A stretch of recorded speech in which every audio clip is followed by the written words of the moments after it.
Mentors intellectual hub में आपका खैर मकदम है। जैसा कि आप लोग जानते हैं कि कुछ दिन पहले हमने आपसे प्रॉमिस किया था कि हम जेके बोस 10th और 12th क्लासेस के हवाले से आपसे कुछ गेस्ट पेपर्स या गेस्ट पेपर का मॉडल पेपर्स आपसे शेयर करेंगे। तो उसी के सिलसिले में आज क्लास 12th सब्जेक्ट हिस्ट्री का गेस्ट पेपर हम आपसे शेयर करने जा रहे हैं। लेकिन गेस्ट पेपर शेयर करने से पहले आपको कुछ ज़रूरी सजेशंस या आपको कुछ ज़रूरी हिदायत आप तक मैं पहुंचाना चाहता हूं। जेके बोस का 12th एग्ज़ाम होगा, इसमें आपको इंटरनल चॉइस दी जाएगी। उस चॉइस के हवाले से आपसे ये बात ज़रूर शेयर करूं कि उसमें आपको इस साल जो और पार्ट्स होते थे उनके भी मार्क्स आपको दिए जाएंगे, यानी आप एक क्वेश्चन के दोनों पार्ट कर सकते हैं। और 30% चॉइस होगी, उसका मतलब ये है कि आप 70% पेपर को, अगर आपने 70% ही सिलेबस कंप्लीट किया है तो आप 100% पेपर इसमें अटेम्प्ट कर सकते हो। तो क्लास 12th हिस्ट्री की अगर हम बात करें, इसमें ये जो क्वेश्चन पेपर होता है इसके 4 पार्ट्स होते हैं। तो इसके जो 4 पार्ट्स है, यानी जो आपका क्वेश्चन पेपर होगा वो डिवाइड होगा 4 पार्ट्स में। पहला जो पार्ट ए होगा वो होगा लॉन्ग आंसर टाइप क्वेश्चन। जो लॉन्ग आंसर टाइप क्वेश्चंस होते हैं वो 6 मार्क्स ईच होते हैं, यानी उनके 6 मार्क्स होते हैं। और आपको टोटल में ये 4 क्वेश्चंस अटेम्प्ट करने होते हैं, यानी लॉन्ग आंसर में एटलीस्ट आपको 4 क्वेश्चंस अटेम्प्ट करने होते हैं और हर किसी क्वेश्चन के 6 मार्क्स होते हैं। इसके बाद जो दूसरा पार्ट आता है वो है शॉर्ट आंसर टाइप क्वेश्चंस।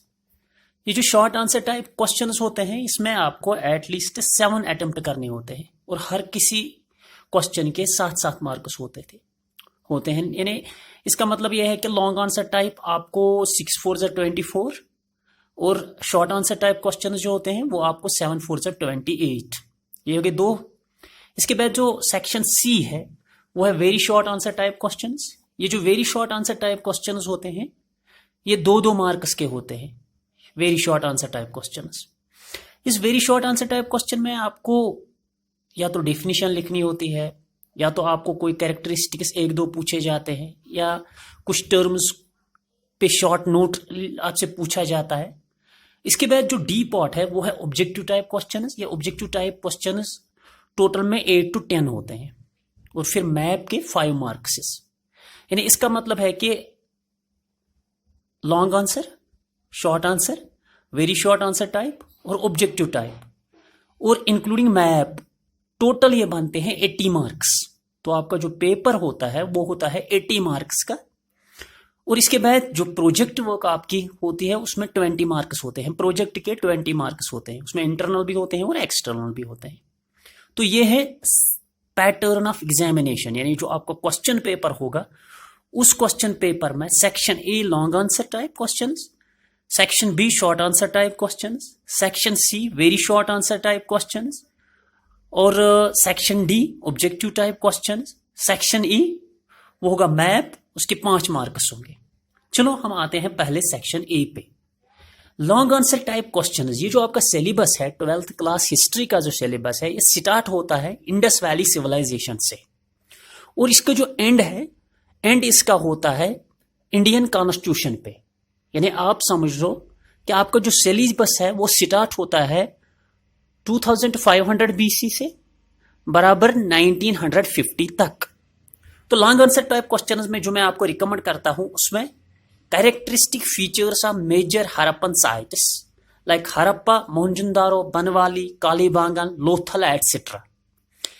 यानी आपको इन जो मेजर हरप्पन साइट्स हैं, साइट्स तो इसके बहुत सारे हैं लेकिन जो मेजर हरप्पन साइट्स है, जैसे मेजर हरप्पन साइट्स में हरप्पा आता है, मेजर हरप्पन साइट्स में मोहनजोदारो आता है, मेजर हरप्पन साइट्स में लोथल आता है, मेजर हरप्पन साइट्स में बनवाली, मेजर हरप्पन साइट्स में कालीबांगन एटसेट्रा। इनके मुतालिक आपको कैरेक्टरिस्टिक फीचर्स का मतलब होता है कि उन साइटों में खास कौन कौन सा चीज जो उन साइट्स के मुतालिक, यानी पर्टिकुलर इन साइट्स के मुतालिक, जैसे ये साइट किस दरिया पे लोकेट है, ये साइट प्रेजेंटली किस स्टेट में आती है, इस साइट में कौन सा चीज डिस्कवर हुआ है, इंपॉर्टेंट है, इसको कब डिस्कवर किया गया है, किसने इसको डिस्कवर किया है। और इस क्वेश्चन के मुतालिक ये भी पूछा जाएगा what were the characteristic features of Harappan civilization, यानी या तो आपको पूरी हरप्पन सिविलाइजेशन के कैरेक्टरिस्टिक फीचर्स बताने हैं या आपको characteristic features of major Harappan sites पूछा जाएगा। लॉन्ग आंसर टाइप क्वेश्चंस की मैं बात करता हूं। इसके बाद लॉन्ग आंसर टाइप क्वेश्चंस में mahajanapadas and rise of Magadha. Rise of Magadha खासकर उसमें आपको ये पूछा जा सकता है what were the political factors which were responsible for the rise of Magadha, what were the geographical features which were responsible for the rise of Magadha। तो महाजनपदास और हड़प्पा जो है, महाजनपदास और मगधा जो है, इस पे भी आपको लॉन्ग आंसर टाइप क्वेश्चंस पूछे जा सकते हैं। नंबर थर्ड क्वेश्चन वो है social political and economic aspects of Mauryan empire, यानी मौर्यन एम्पायर की इकोनॉमिक एस्पेक्ट, इसका पॉलिटिकल एस्पेक्ट और इसका सोशल एस्पेक्ट, इस पे लॉन्ग आंसर क्वेश्चन पूछा जा सकता है। क्योंकि मौर्यन एम्पायर जो है आपको पता है कि Mauryan empire first important empire था, तो इस एम्पायर में आपको इन चीजों पे फोकस करना है। Then question number 4 achievements of Gupta period like art, architecture, education etcetera. क्योंकि आपको पता ही है golden this Gupta empire is called as the golden period of the Indian history. लेकिन इस पीरियड के मुतालिक यानी गुप्ता पीरियड के मुतालिक आपको खासकर आर्ट और आर्किटेक्चर को फोकस करना है, फाइन आर्ट्स को फोकस करना है, या इसमें जो स्कॉलर्स इमर्ज हुए उसको आपको फोकस करना है। इस पे आपको लॉन्ग आंसर क्वेश्चन पूछे जा सकते हैं। देन बुद्धिज्म एंड जैनिज्म, ये तो आपको डिटेल में पढ़ना है, इनकी फिलॉसफी पढ़नी है, इनकी डॉक्ट्राइन पढ़नी है, इनके मेजर सेक्ट्स पढ़ने हैं, राइज ऑफ बुद्धिज्म पढ़ना है, या इनका डिक्लाइन पढ़ना है, या इनकी टीचिंग्स पढ़नी है। यानी आपको बुद्धिज्म और जैनिज्म डिटेल में सारा पढ़ना है, इसके मुतालिक आपको कुछ भी पूछा जाएगा। देन मुगल एम्पायर में आपको खासकर जो मुगल एम्पायर में कल्चरल हेरिटेज, मुगल एम्पायर में आपको लॉन्ग आंसर के लिए फोकस करना पड़ेगा जो सोसाइटी थी, यानी सोशल सेटअप जो था मुगल एम्पायर का, उस पे, यानी सोसाइटी किस तरीके थी, सेक्शंस उसमें कितनी थी, नोबेलिटी किस तरीके की थी, तो इस चीज पे आपको फोकस करना होगा। Then revolt of 1857। Revolt of 1857 एक ऐसा टॉपिक है जिसके मुतालिक आपको long answer, short answer, very short और ऑब्जेक्टिव हर सेक्शन में आपको ये नजर आएगा। तो जहां तक बात है लॉन्ग आंसर टाइप क्वेश्चंस की, इसके मुतालिक आपको कॉजेस पूछे जाएंगे, उसमें political causes, social causes, economic causes, इसका फेलियर आपको पूछा जाएगा, इसकी इंपॉर्टेंस आपको पूछी जाएगी, या इसके मुतालिक आपको ये भी पूछा जाएगा कि इसमें आप उन लीडर्स का मेंशन कीजिए, उनके रोल और कंट्रीब्यूशन के मुतालिक जिन्होंने इस रिवोल्ट ऑफ 1857 में हिस्सा लिया। देन फीचर्स ऑफ कॉन्स्टिट्यूशन, इसके मुतालिक आपको भी पूछा जाएगा कि what are the important features of the Indian constitution which was completed in 1950। और लास्ट पे पार्टीशन एक्ट, पार्टीशन एक्ट के मुतालिक भी आपको लॉन्ग आंसर टाइप क्वेश्चंस में पूछा जाएगा। एक और बात, एक और चीज जिसपे आपको लॉन्ग आंसर पूछा जाएगा वो है नॉन कॉपरेशन मूवमेंट और सिविल डिसोबीडियंस। इन दो इंपॉर्टेंट मूवमेंट्स के भी मुतालिक आपको लॉन्ग आंसर टाइप क्वेश्चंस पूछे जा सकते हैं।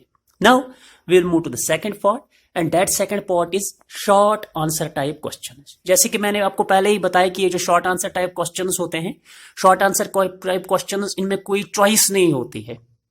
अब इस साल हो सकता है कि इसमें कोई चॉइस होगी, लेकिन होती नहीं है, इस नॉर्मली इसमें कोई चॉइस नहीं होती है। तो लॉन्ग आंसर टाइप, जो शॉर्ट आंसर टाइप क्वेश्चंस हैं, ये नियर अबाउट आपको 7 क्वेश्चंस करने हैं, 4 मार्क्स इनके ईच होते हैं। तो पहला जो मैं आपको रिकमेंड इसमें करता हूं वो है अर्थशास्त्र के मुतालिक, आपको महाभारत के मुतालिक पढ़ना है शॉर्ट आंसर टाइप क्वेश्चंस के लिए। आपको features of Vijayanagar empire, features of Vijayanagar empire में आपको नायका सिस्टम पूछा जाएगा, आपको आयागार सिस्टम पूछा जाएगा, या आपको कृष्णा देवी राया उसके कंट्रीब्यूशन के मुतालिक पूछा जाएगा, या भक्ति सिस्टम इसके फीचर्स के मुतालिक पूछा जाएगा, या सूफिज्म और इसके फीचर्स के मुतालिक पूछा जाएगा, या मेगास्थीनस उसके कंट्रीब्यूशन के मुतालिक, या उसका जो डिस्क्रिप्शन ऑफ इंडिया था उसके मुतालिक पूछा जाएगा। और इसके बाद गंधारा और मथुरा स्कूल ऑफ आर्ट, इन चीजों के मुतालिक आपको पूछा जाएगा, या सांची सोतोपा और इसकी डिस्कवरी एटसेट्रा, इसके मुतालिक भी आपको शॉर्ट आंसर टाइप क्वेश्चंस में पूछा जा सकता है। लेकिन मैंने आपको पहले ही कहा कि ये जो रिवोल्ट ऑफ 1857 है, या जो गांधीयन मूवमेंट्स है, वो आपको शॉर्ट आंसर टाइप क्वेश्चंस में भी मिलेंगे, वो आपको लॉन्ग आंसर टाइप क्वेश्चंस में भी मिलेंगे, और आपको very short answer type questions में भी मिलेंगे। इसके बाद हम आते हैं सेक्शन सी पे। सेक्शन सी में आपको इन्हीं टॉपिक्स में से छोटी छोटी टर्म्स पूछे जाएंगे। जैसे very short answer type questions में, चूंकि ये 2 मार्क्स के होते हैं, इसमें आपको इन चीजों को डिफाइन करना होगा या इन चीजों के मुतालिक आपको 1-2 सेंटेंस पूछे जाए लिखने होंगे।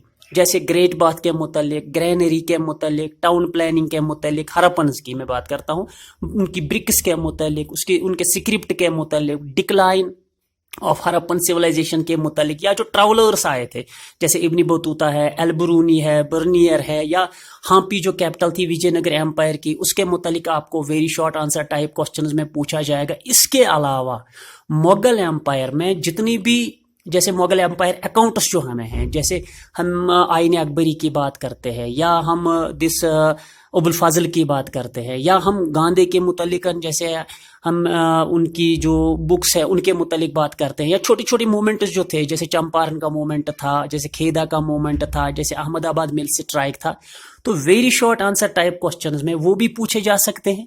और इसके अलावा जो रिवोल्ट ऑफ 1857 है, रिवोल्ट ऑफ 1857 में वो इंपॉर्टेंट लीडर्स और इंपॉर्टेंट सेंटर्स, उनके मुतालिक भी very short answer type questions पूछे जा सकते हैं। इसके अलावा जो इसका एक और सेक्शन है वो है objective type questions. Objective type questions मैंने आपको पहले ही कहा, ये 8 से लेकर 10 पूछे जा सकते हैं, और इनके आपको पता ही है कि हर किसी ऑब्जेक्टिव का 1 मार्क्स होता है। ये मल्टीपल चॉइस भी होते हैं, ये ट्रू फॉल्स भी होते हैं, और इनमें कभी आपको ये भी fill in the blanks type के क्वेश्चंस भी आपको मिलेंगे। तो लेकिन नेचुरली हमने देखा है कि हिस्ट्री में किन टॉपिक्स के मुतालिक ज्यादातर ऑब्जेक्टिव टाइप क्वेश्चंस पूछे जा सकते हैं, वो गांधीयन मूवमेंट्स, इनके मुतालिक ऑब्जेक्टिव पूछे जा सकते हैं, मुस्लिम लीग, इसके इंपॉर्टेंट रेजोल्यूशंस के मुतालिक, या इसकी फॉर्मेशन एटसेट्रा, इसके लीडर्स के मुतालिक, या जो ट्रैवलर्स इंडिया आए हैं, डिफरेंट ट्रैवलर्स मेडिवल पीरियड में या एंशिएंट पीरियड में जो आए हैं, या मुगल पीरियड में जो आए हैं, उनके अकाउंट्स के मुतालिक, वो कब आए हैं, तब किसका रूल था, उनके मुतालिक पूछा जाएगा।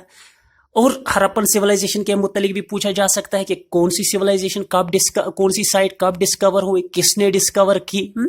और इसके अलावा विजयनगर एम्पायर के मुतालिक भी ऑब्जेक्टिव पूछे जा सकते हैं, जैसे इसकी कैपिटल कहाँ पे थी, जैसे उसकी डिस्कवरी कैसे हुई, जैसे कृष्णा देवी राया का जो टाइम था वो कब उसका टाइम था। और इसके अलावा आपको इंडियन कॉन्स्टिट्यूशन के मुतालिक भी कुछ ऑब्जेक्टिव्स पूछे जा सकते हैं। तो यह है इंपॉर्टेंट टॉपिक जिनके मुतालिक आमतौर पर ऑब्जेक्टिव्स पूछे जाते हैं। इसके अलावा एक और जो पार्ट है हिस्ट्री का वो है मैप। देखिए, मैप जो हिस्ट्री का होता है, जो मैप आपसे पूछा जाता है, इसके 5 मार्क्स होते हैं।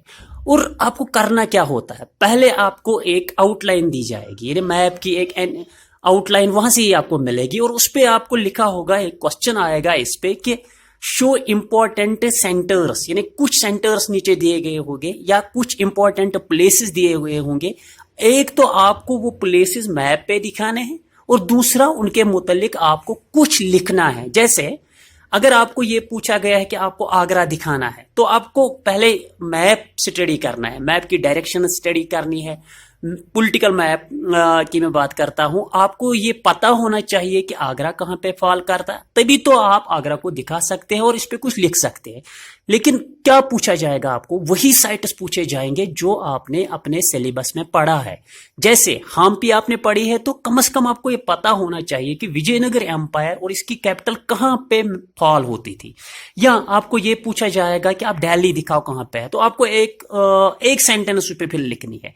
या आपको कभी ये भी पूछा जाएगा कि आप हरप्पन सिविलाइजेशन का एक्सटेंट दिखाइए, कहां कहां पे थी, या पाटलिपुत्रा आपको दिखाना होगा, तो आपको एक आउटलाइन दी जाएगी। उस आउटलाइन में आपको कुछ 4-5 साइट्स दिखाने होंगे, और उन साइट्स के मुतालिक आपको 1-2 सेंटेंस या 1-2 लाइन सिंपली लिखनी होंगी। इसके लिए आपको पहले मैप पढ़ना है, आपको पता होना चाहिए कि मैप की डायरेक्शन किस साइड में है, मैप के कुछ रेफरेंस पॉइंट्स आपको याद रखने हैं, और वही साइट्स आपको पूछे जाएंगे जो साइट्स आपके सिलेबस में, उसके बाहर आपको नहीं पूछा जाएगा। जैसे आपके सिलेबस में हरप्पन है तो उसी के कुछ साइट्स, आपके सिलेबस में मौर्यन एम्पायर है तो उसी के कुछ साइट्स, आपके सिलेबस में मुगल एम्पायर है तो उसी के कुछ साइट्स। और आमतौर पे जो साइट्स पूछे जाते हैं वो बहुत ही आसान होते हैं, जैसे आगरा, दिल्ली, पाटलिपुत्रा, हम्पी। तो ये ऐसे साइट्स है जो आपके सिलेबस में है, जो आपने पढ़ा है, तो सिंपली आपको मैप पे दिखानी है और उनके मुतालिक कुछ थोड़े से आप समझो 1 या 2 लाइन लिखने हैं। ये 5 मार्क्स मार्क्स होते हैं और यही होते हैं हिस्ट्री 12th के इंपॉर्टेंट सेक्शंस। तो पहला लॉन्ग आंसर, उसके बाद शॉर्ट आंसर, उसके बाद वेरी शॉर्ट, उसके बाद मल्टीपल चॉइस और लास्ट पे आपका मैप जिसके 5 मार्क्स होते हैं। 5 साइट्स पे आप 5 साइट्स आपको दिखाने होंगे और उन पे थोड़ा लिखना है।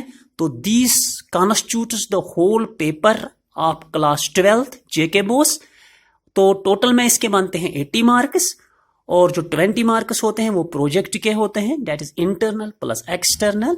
तो हमें उम्मीद है कि आप ठीक से इस जो मॉडल पेपर हमने आपसे शेयर किया, गेस्ट पेपर हम कहेंगे शेयर किया, आप इन टॉपिक्स को जरूर गौर से सुनोगे और इंशाल्लाह आप 100% एग्जाम में परफॉर्म करोगे।